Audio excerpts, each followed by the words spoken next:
Hey, welcome everyone to this completely unnecessary podcast. We're starting. All right. For Tuesday, July 21st, 2020. That's very well prepared and ready, Ian Ferguson. I'm right here. I'm Pat Contry. Today in the show, we'll be He's talking there. about Microsoft discontinuing the Xbox One console and One S digital. Oh, One X, they're discontinuing. We'll be talking about the Gamer Girl game, Mario NWC for sale, Patreon poll topics, Q&A. First, Ian, we got our wares to go at ultimatenintendo.com. We got the enamel pins, both of them. We got the t-shirts, the limited t-shirt. We got only a couple of Blu-rays left for not for resale. Got to reorder those. And the certain NES and Super Nintendo guidebooks. And I'm going to push the Yokoi Kids zine, which is fast approaching. I think that's going to the printer this week. 80 plus pages, 25 games, more writers than I can count. Should I put that on the website to sell? All profit will be going to nomoredeaths.org. Okay. It's going to be bound. It's going to be sweet. And keep an eye out for that. We're only printing 150 to start. Do I get a complimentary copy I will for give promotion? you a copy. Thank you, Ian. Appreciate that. Real quick, I only sold 2 of my Pixel Pad enamel pins the past week. I was like, what the hell is going on? My bad. I put the wrong weight on it. Oh. So I put it at 1 pound instead of 1 ounce. So the shipping charge was enormous versus what it should have been. I think that I didn't do that on purpose. I didn't mean to gouge. I clicked the wrong thing for ounce or pound. So it's okay now. Check it out. Ultimate. I was like, why aren't they selling? Oh, because it's like $9.50 to ship one of these. No, it shouldn't be that much. That's my mistake. I corrected that. That's fine there. And our good dear pal, friend of the podcast, friend of the convention scene, Chris Kohler, has moved on to a new professional life. He has one-time editor of Wired magazine, one-time editor of Kotaku, sometimes editor of My Heart. Chris Kohler has moved on to Digital Eclipse. His last day at Kotaku was last week, and he has left media. But thank you, Chris, for putting up with us as we've discussed you, and just being, one of those journalists in games media that very much obviously cared about what they were talking about. He raised there was a very significant raised the standard. passion. Yes. He raised the standard at Kotaku while I was there. That's not a controversial thing to say. Chris does great work. He cares about video game history and preservation. He's a diehard crazy collector like we are, at least like I am. Like as well. You are. So he has that. Man, it could be crazier than me. That's all a conversation for me and Chris to have at one point. But it's the conversation you and Chris have all the time. Yes, we have very passionate, spirited debates on Twitter. One time we went back and forth about 30 times about the value of certain things that we think about. Value. And so hats off to Chris. Ian, what did you do this past weekend? I watched a lot of Monty Python. What did you do? Oh, geez, Louise. I played some Game Boy. I pulled my Game Boy out and decided that I was going to play Bugs Bunny's Crazy Castle all the way through. Someone mentioned... how many stages? 99 or is it something like the 50? I say almost all the way through. I think I got through about 30 stages. I think there's probably 50 in the game, though. Password save? Password save, yeah. Password save. Love that game. All right, we'll hire you for the certain Game Boy guidebook to review that one. And you could almost maybe get me to write again for a Game Boy guidebook. I played D&D last night. It was really good. What's your name in D&D? What's your character's name? I needed one quick, so I went with Spritz after the Campari Spritz that I was drinking at the time. Okay. So I was like, Spritz. I named myself Spritz Campari. So that's my name. I'm a small gnome. I forget Frank used to play D&D in the 70s. I think he told you that, late 70s, early 80s. And he told me his name, his character one time. I totally forgot what it is. But Frank was one of those old school D&Ders back then. Back when it was fresh. Vonnie's character's name is Flan. So Flan? Flan, as in, yeah. So we both went with very easy names. She is pudding and I am a drink. But yeah, it's a good time. And, Is Flan a pudding? It's in that same category. Right? Yeah, flan is a custard. Custard. There you go. But it's a lot of fun. I mean, is a hot dog a sandwich? Sorry, go on. The world is a tiring place to be right now, so it's fun to even over Skype with friends to get together and kind of fuck around for a while. It gives structure to an online hangout, which is not something I think I could do without some sort of. Well, I've been doing once a month. I've been doing, I think, told you, online poker with with Zoom, and it's interesting because you still see the faces. I mean, it's not the same as in person, obviously, but the hands go so much quicker when you're playing online poker. You can get through a hand in like 2 minutes instead of like 10. So it's just a lot. It keeps it going. Kind of feels that way with D&D too. When you're not actually all sitting around the table drinking and eating snacks, you're a little bit more focused on the task at hand. Plus, you have a computer to help you out with the game with the poker versus, That's true, yeah. Yeah, like I can shuffle okay, but then when you do the deal, you flip them. Some people try to be fancy, then the card turns up. All right, it all comes back in. You got to redo it. Yep. And then some people get pissed, and one person one time threatened to stab me in the neck with a fork, and I did not take kindly to that. That's where I kind of blew up. I'm good at ribs until you put physical violence in it, and I get a little weird about that. Anyway, whole other conversation. That guy's a piece of crap. Sorry if one of the people at the poker game is listening to this, but I did my Twitch hangout on Friday night, twitch.tv/CountryCode. Did 2 hours of 80s ads again, and it ain't gonna stop. And actually, the commercial vault guy was in the chat. He has 1,000 commercial blocks uploaded on his channel, like several hundred 80s and 90s ones, even some from the 70s that are uploaded there. Be surprised someone out there has ones from the 60s. That'd be kind of tough to get 60s commercials, but I'm sure there's some out there, but not in the whole block of like, no one was recording 60s commercials off their TV. That wasn't a thing yet. I'm surprised in the 70s they could do that. But anyway, it's just good fun. I do it either Friday or Saturday night. It's been Friday nights because that's been the night. A week and a half ago, though, we'll just say someone called me, wanted to come hang out. And I was already streaming, so I couldn't, and then she wasn't happy with that and never talked to me again. But hey, Twitch is more important, versus snuggling up during COVID. It's a little more important. But anyway, I watched a lot of Monty Python this weekend. And I get on, not Monty Python kicks every few years, but I just, you take for granted how brilliant and funny Monty Python is. I know it's overplayed by people you went to high school with that were annoying, that were always quoting Holy Grail. But it really was brilliant, and so I watched this great documentary that from about 7 years ago. That it's like a 5-part documentary. It goes through all their upbringings of all 6 members, and then all the trouble they had, all the things behind the scenes, how they're different cliques, how some didn't like each other during certain times. It was really interesting.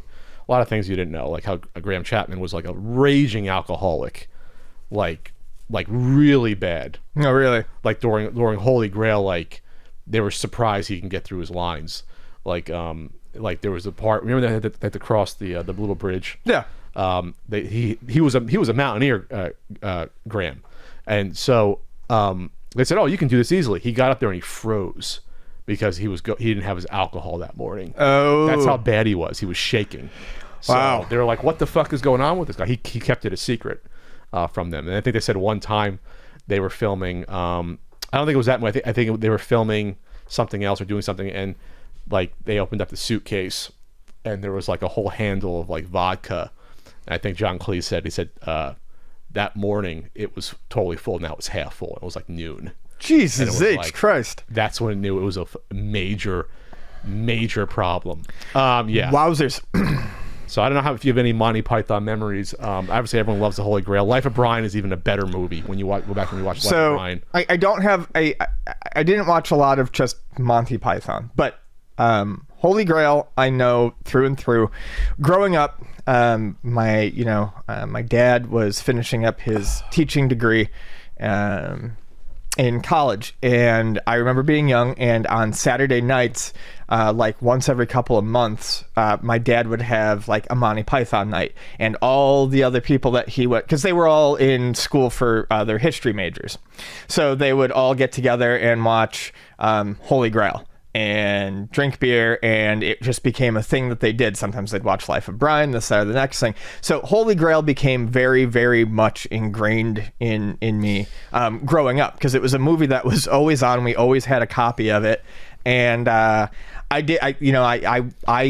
went into high school knowing that movie like the back of my hand, and then finding out everyone else did briefly, it was like cool. And then Holy Grail, it's a great film and it's funny, but man, I just got sick of people fucking quoting it. It was a quote all the time. Because mid-90s, there was this Monty Python revival. Yes. And I'm not sure why it was then, but Holy Grail became popular like on VHS, and then they had the computer games. They had the Quest for the Holy Grail and Complete Waste of Time games. I remember that it was like around 94, 95 where all this Monty Python stuff hit again. Yeah. About I wonder if Holy Grail had just like received a 25th anniversary, maybe. Yeah, or maybe it was a new printing or something like that. But yeah, it really was. It was everywhere again. And I mean, yeah, whatever. It's a good film. I can probably wait a few more years before I'm ready to see it again. I hate the ending though. They even brought that up in the documentary. Like they said, one of the daughters. Oh, the ending is the ending is so anticlimactic where it's just like it just ends. Yeah, I mean, we're not spoiling anything. It's a fucking 45-year-old film at this point. Yeah, holy shit. But the cops investigating the random murder of the historian. Yeah, the amount of times. Basically arrest Arthur and the guys, and that's the end of the film. It's like, shut up the camera, and that's it. It's kind of funny, but there was a whole in this documentary. There's a whole episode just to the Holy Grail about how they barely made the film. Like it was just so far behind schedule. The two Terrys, Terry Jones and Terry Gilliam, were co-directing, and they both are radically different, and they both were like butting heads and sort of stuff because Terry Gilliam, obviously a great director, is all about the visuals and setup. And Terry Jones just like, well, let's just get it done. Let's get a movie. We have to do this. And so they butted heads. So like there's some parts of the movie that look like really well lit and shot and framed. And it's like, well, that's Terry Gilliam. But other stuff that's like more frantic motion and getting the joke, that's Terry Jones. They have totally different styles. But the movie works. They made it work, I guess, in like with Star Wars, the first edit was a disaster. Then they made it work in the editing and in post, and adding stuff like the interstitials and adding like turn the page and the gorilla arm comes in. Yeah. Just they sort of paved over the potholes, and that's what when you talk about Monty Python, there's a lot of potholes in that show. And the animation, the brilliant animation by Terry Gilliam, sort of like smoothed out everything and made it more watchable. And you can't imagine Monty Python without the animations. It's like it's just part of the whole experience there. It's interesting. And then I saw like they did a final performance I told you about. It was called One Down, Five to Go, and final live performance show in 2014.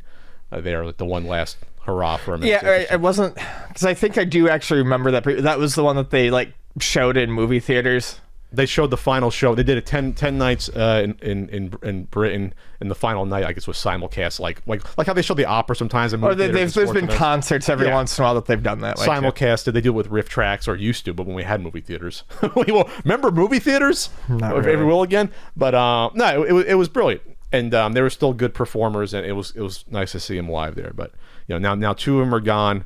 And that's it for Monty Python. But yeah, check out the documentary. There's a lot of documentaries on Netflix, but this is the one. It's like a 5-part one that really gets into it and their backgrounds and their formation of the group and everything.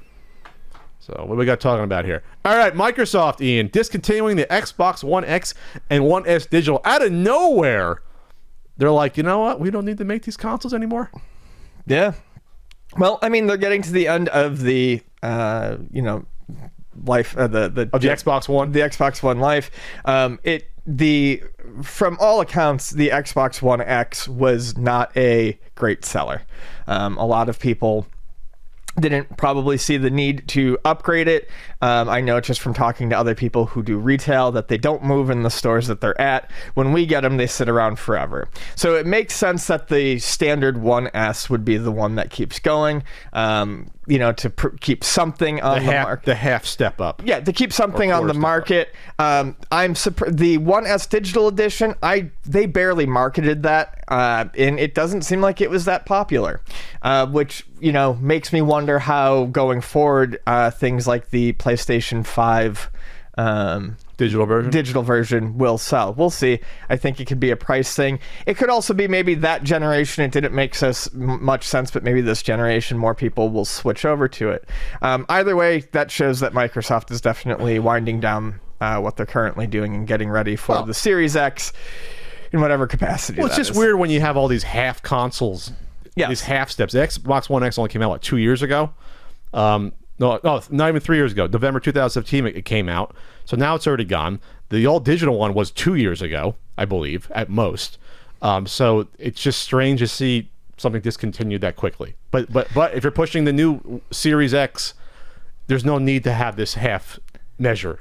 Right. I mean, you look at the timing and it's kind of odd, but at the same point in time, there's absolutely no reason for any company to be producing 3 different models of a system that's going to be 4 or whatever. That is done after this year. Yeah. So what is it? What is it retail? $400 the One X, and then So what does the regular Xbox One cost at this point? I don't think you can get the regular Xbox One anymore. Used, Refurbished, $200 at GameStop. Pre-COVID, we were selling them for $129. Now in COVID, we're selling them closer to $179, and it looks like GameStop's doing it for $2. So it's out of stock on Microsoft's site. You could have got an Xbox One X refurbished for $300, and it's out of stock. So it seems like you had your chance, and now you got to buy the new console to play the older Xbox One games, or you can just use a 1S. Or 1S, which just has the HDR. It doesn't really have the upgraded graphics. Yeah, it's smaller than HDR. HDR is Anyway, I just think it's interesting that we're at this point, especially since I don't know. If I was a consumer of these consoles, would I feel weirded out by this? Are you going to discontinue support for things? And they're not really. They're just, like I said, these are computer upgrades at this point. So no, it seems perfectly normal to me. I don't really think it's that weird. Yeah. I want to talk about Twitch and the U.S. Army. Yeah, the Army has a Twitch channel now. Be all that you can be. I'm not going to get into my deeper thoughts on it, but they were linking to some BS freaking giveaways, which I'll definitely talk about. You can watch live streams of the American military playing their favorite video games. They even promote giveaways where you can win cool gaming prizes if you just fill out some personal information. However, the giveaways aren't real. They're just military recruitment forms, and Twitch is telling the U.S. Army to stop doing it. That's from the Mashable article. Yes, definitely stop doing that. I understand that they have to recruit, but it never stops feeling weird, scummy, and invasive. And to, do it under the guise of a giveaway on Twitch just feels extra dirty. So, yes, so it says don't do that. It says register to win. And then they claim you can win a $200 controller. The Army esports team routinely points viewers as young as 13 to this page at register to win. That's usually what the cutoff for internet stuff, like 13 for some reason. The form is actually a recruiting form. Yeah, you put on an email list, I guess. Upon clicking the link, a young gamer looking to win a $200 controller is met with a nondescript form with no mention of the promotion or contest details. The page is really an Army recruitment form. Well, Army's been into esports almost 20 years now. They've had fucking esports stuff. Yes, they've definitely been ingrained in there for a while. All right, I mean, it's crap of them to do that. I'm not surprised. No, nothing surprises me these days. We talked on the phone. They used to be at my high school every other week. Oh yeah, they would not fucking leave me alone. They wanted you, Ian? I hated it. They wanted you. They would not leave me alone, and I kept telling them to leave me alone, and they came knocking at my door the one day. And they knocked at your door? Yes, and my dad said, "Did you tell them to come?" And I said, "No, they will not leave me alone." So my dad opened up the door and said, "Get the fuck out of here and don't ever come back." And how did they get your address? I don't even recall how that happened. You got a free keychain and put your name and address? That wasn't Twitch back then, Ian. But they had your address. I was probably fucking pissed off that they kept annoying me, so I probably put my name, send me info or whatever, and they used that to come to my house. And it was sign up for and get an info packet or something. I'm like, fine, shut up. And instead of getting a packet, I got a fucking dude at my door. It was probably one of those things where Marlboro they used to do giveaways like that to try to hook younger people, and they say, "Hey, get your free like canvas bag," and they're trying to recruit you to smoke, sort of thing. It's one of those sort of things here. But, sorry, I didn't know it was you that testy. They came to your door. They came to my fucking door. It was awful. They whatever. Moving on. Metacritic has introduced a waiting period. This is kind of good, although I think it's... So basically, Metacritic is introducing a 36-hour waiting period before, I believe its user reviews can go up on games that have been recently released. This is to dissuade review bombing so that people can, at least for a moment, perhaps hopefully get an accurate idea of what pro reviewers are giving a game without people giving a game a 0 because it happens to have a lady with muscles in it. Ooh, big scary ladies with muscles coming to take your video games. Yeah, so I think it's, not a bad idea, but it's still only really going to give you a 36-hour window of accuracy. I don't think 36 hours is enough to make people go, oh, okay, I won't review bomb it then. They'll probably just wait. But at least maybe they should weigh some of those reviews better. I remember IMDb used to do that. IMDb, they still do. They would weigh out a lot of the 10s and 0s automatically because they knew it was bullshit. Sure. Like how many things are 10s or 0s? Not many things. I don't know why they never did it here, but what have you. Obviously, in the long term, for a game like this, it doesn't matter. Review bombing does absolute shit. This sold, 4 million copies like in an instant? So it doesn't matter. I mean, it's like I said, it'll give you 36 hours to see something on Metacritic, but yes, in the end, I think this is giving too much weight to review bombing. Yes, I mean... Oh, good job, everyone. No one bought Last of Us 2. You did it. Yeah. Way to go. Pat yourself on the fucking back. Yeah, they made a quarter billion dollars in an instant. I mean, I think they're doing okay. They're making their money on this game. Steam's already done that, right? Steam's already gotten rid of the bombing stuff, and it's good to get rid of it because you don't want to reinforce bad behavior. But my question is, how many people are going on Metacritic before they're buying a game? Usually, you go to website reviews or your favorite YouTuber. How many people are going to a random site to look at? Like when I used to see a movie, I wouldn't go on IMDb to see random ass people's reviews. I would go on actual professional reviewers or Rotten Tomatoes or like Siskel and Ebert to get, hey, what's this movie about? I wouldn't rely on like the hordes of people to tell me. I don't know. I usually use Metacritic simply because you do? Okay. Simply because it shows me what reviews from reviewers I like are actually up. So instead of checking a bunch of sites and seeing if But you're not looking at the final score though. You just want to see the different reviews. No, I just want to see the different reviews and then I find the review that I want to read and I click on it. I have never put any putting a you never put stock in it. I've never put stock into the actual meta score. No. Yes, that's what I mean. No. It's only a 6 and I'm not going to play that. No. I mean, a meta score could be 60 and I'm not going to bother with that. I'm going to look for the reviewer that I trust and go, okay, this person gave it an 80 and I generally jive with what they say, so I'm cool. I'm going to grab it. So it's just a sort of a false sense of power that you're going to damage the game or company by it's like downvotes on a video. It doesn't do anything. Man, boom. It's like, oh no. Anyway, I just think it's interesting that but 36 hours. I think people are going to be like foaming to the mouth for that 36 hour. I can't picture the people that actually go out of their way. Then again, these aren't healthy, well-adjusted people that will wait for a page to come up to hit a 0. Like I'm gonna get them. I'm gonna get them. Fucking gotcha! All gotcha! Right, go have your slice of ice cream cake and your fucking juice. Well, maybe they need ice cream cake. Then they feel better about themselves with those crunchies. So, yeah. Look, I want to talk about some big news. I've been real excited to talk about this one since I discovered it this morning. This is the hot news, the biggest. It's the new hotness? The new hotness. For the old hotness, Worms Armageddon just got an update 21 years later. Oh boy. I love Worms. We have mentioned Worms on this podcast I have Worms right now. I mean, what? I'm sure.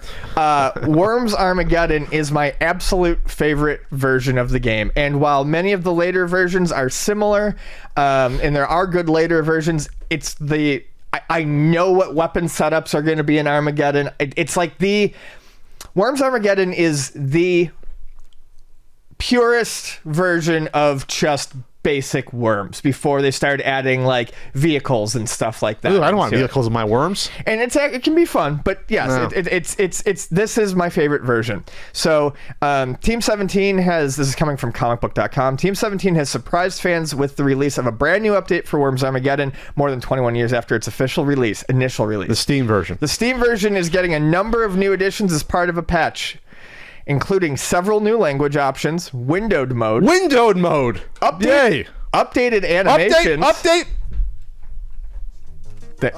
Thank you. Thanks, Pat. I wasn't on the Updated animations, the ability to watch 2 CPU opponents battle it out, and more. Most significantly, the game will include several extended scheme options. Last but not least, Worms Armageddon will offer new options to make life easier for those that want to stream the game. Ooh. Oh, that's good. Ooh. Oh, you can watch CPU opponents battle it out. Further details can be found in the link in the tweet below. Anyway, so I didn't need to read that last part. No, you didn't. This is actually what I will be doing today at some point when I get home. I need to inventory more records. I still need to write for the Patreon this week. You do. But yeah, I'm going to be Write about worms. I'm going to be downloading. Write about worms and then play worms. and then I'm going to play worms. So it'll be nice. What are your worm memories? I played in college on the ladder system competitively, and it was the most frustrated I ever got when I lost.